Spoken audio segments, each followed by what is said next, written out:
Clay Patton on the Rural Radio Network, now with a check of your Midwest sheep and goat market report for the week ending October the 8th. First off, though, thank you to Moline Seed and Fence. They are a great sponsor here at the Midwest Sheep and Goat Market Report. Moline Seed and Fence in Gothenburg is your local dealer for Riviera Custom Gates, goat and sheep pens, along with Mountain View Sheep and Goat Equipment. Check it all out at their website, MolineSeedandFence.com. That's MolineSeedandFence.com.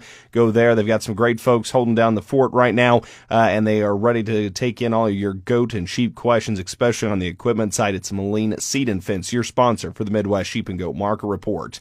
Now to the report itself for the week ending October 8th. Really, we were lower across the board on all classes of livestock. I'd say slaughter lambs, cull ewes, they maybe saw some of the biggest pressure there. They were down, anywhere from 15 up to instances, $40 a hundredweight. Feeding and slaughter goats saw more instances of steady this week, but there was still times when they were 15 to 20 lower as well. The drop in this market, though, kind of feels like it's finally that sigh of relief. This market has been trying to hold as steady as it can, but finally things just kind of broke through, and now it's kind of backing off, taking that breath of relief here as the market did give way a little bit. Part of the reason I think we also see the market drop this week, though, is that overall demand was still moderate with steady volume coming in. We still saw some really bigger sales, a couple thousand head through the Texas sales, through the Kansas sales, South Dakota into Iowa and Nebraska. All of them seeing some pretty decent volume in comparison with some of these big runs they've had here recently. So demand moderate at best and maybe not as strong as it has been the past couple weeks. That ethnic demand is kind of backed off in there as well.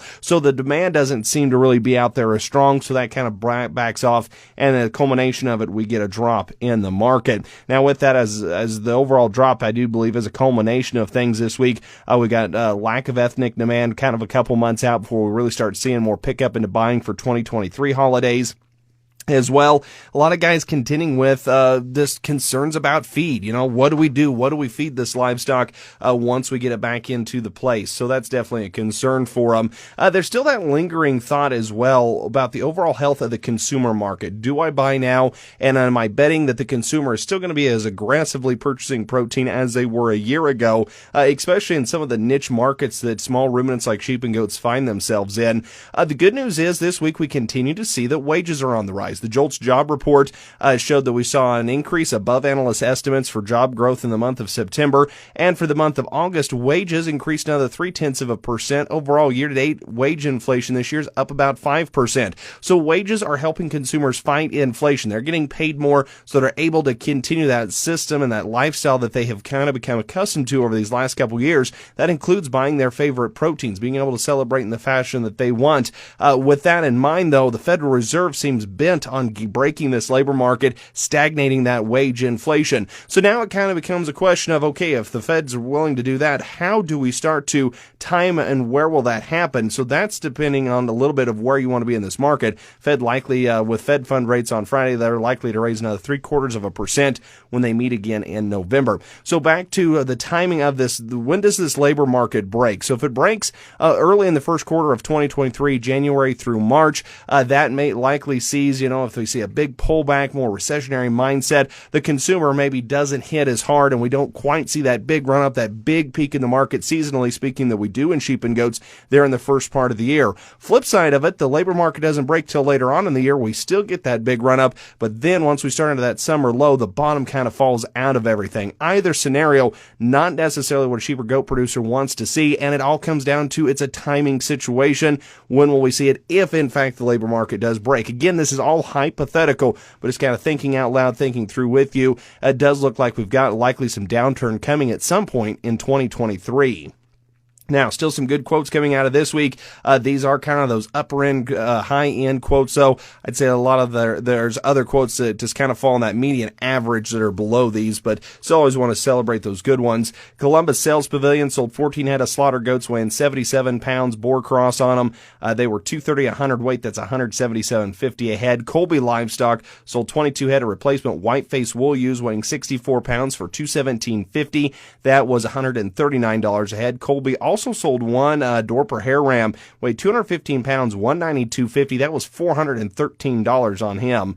Meanwhile, Kelowna, Iowa sold 7 head of hair lambs weighing 56 pounds for $251 a hundredweight. That's $141 a head. Kelowna also sold 17 head of 36-pound boar feeder goats for $375 a hundredweight, $135 a head. Producers Livestock in San Angelo, they kind of competed with Centennial Livestock for those big wethers. 3 head of weather goats weighing 145 pounds, brought $330 a hundredweight, or $478.50 a head. San Angelo also sold 7 head of 99-pound replacement does.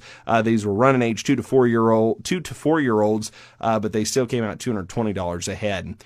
USDA retail meat for the week ending October the 7th showed the lamb and veal retail activity index nearly 72% higher. Feature rates up 4.7%. Special rate fairly unchanged. Lamb cuts were sharply higher. Veal cuts about 21% lower. For the week, roast ads were 35.7% up. Chops and had more ad space. They were featured quite a bit in circulars. So this week, lamb features offered more ad space for shoulder blade chops, shoulder round bone chops, boneless leg, and ground lamb, which we saw a cool down across the Midwest. Freezing temps in the Dakotas all the way down through Nebraska and northern Kansas over the weekend. So, put on some lamb stew and that sort of thing. Glad to see that cooler months seeing a little bit more popularity here for retail cuts on the lamb side. The commodity markets this week, very volatile early on. Risk sentiment resumed. The grain market rallied sharply with money willing to move out of safe havens like the U.S. dollar. It liked grains. They have the supply story, so they have the story for that managed money to buy them. Economic data out midweek once again sent managed money back into the U.S. dollar and treasuries, kind of pulled the stool out from under the grains, put them back on the sell side. Then the grains make another rally at the end of the week, held by tighter supply concerns. Once again, we're going to get the WASD out next week, so there's a lot of concern there. So we're really starting to develop, though, an interesting market scenario in the U.S. as a whole. We have very strong domestic demand, especially in cattle feeding country. Get down to the southern plains.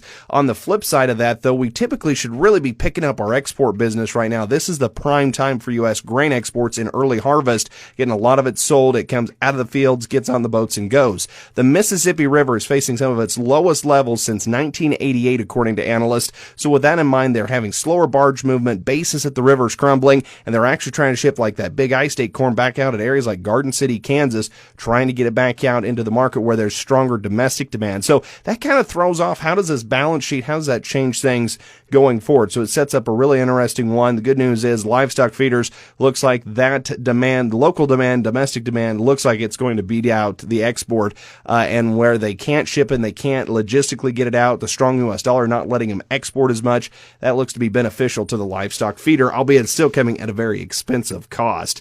Hay market in Nebraska, Kansas, Iowa, South Dakota, Wyoming, mostly steady this week. Fall harvest, especially noted in areas like Kansas, Iowa. Hay movement has slowed down a lot. Guys are wanting to get in the field. They're wanting to take truck capacity. They want to keep their drivers, their trucks. They want to focus on grain right now. So that has slowed the market down. Still, though, pretty strong for what's moving. Noting a lot of domestic, just inside the state of Wyoming, ranchers in Wyoming are being able to grab hay right now versus it going out of state as they're trying to just bite the bullet, get what they want to get bought. It's interesting to note in this week's report, though, that Nebraska reported that they're actually seeing more rancher stress in 22 than they did in 2012. They said there was more carryover hay, some hay set back in the stack yards and stuff. So ranchers now getting really kind of nervous. Do we have enough to carry us over? We don't have any carryover stocks. We had to burn a lot of that earlier in the year when we didn't get much rain. We held off on grass. So that actually just overall supply really causes some concern out from that perspective.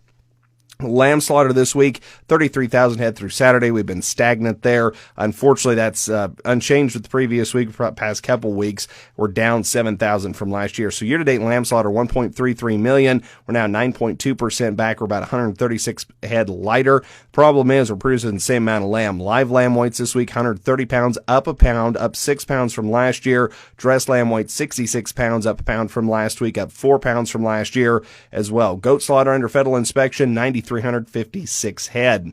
Regional price report on the wool lambs, 40 to 70 pounds, 137 to 220 a hundredweight, 70 pounds and up, 100 to 180.